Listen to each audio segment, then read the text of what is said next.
your city power connection. When you're ready, you flip that up. You'll see one terminal has a slot in it. That is your locking hasp of your receptacle. I want to make sure that that one's right at the bottom one. Line it up, push it in, give it a small twist, and then fasten in the threaded part of the receptacle. It's sometimes a little bit tricky. It's just plastic threads. Don't force it.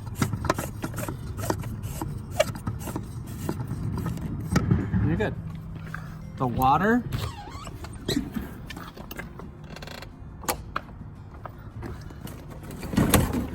is this thing.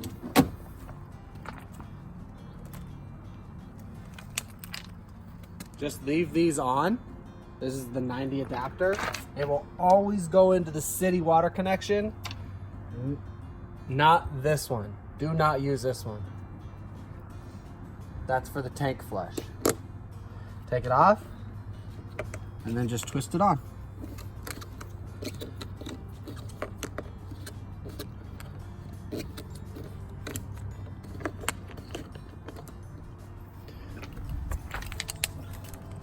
This end you'll take into the hose bib at your campsite.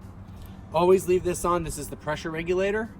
So if that campsite does not have a pressure regulator, this bumps it down to, I think, 10 PSI or something or less. Just leave this on. It's no big deal if it has 2. And you'll just plug this in. Hook it up.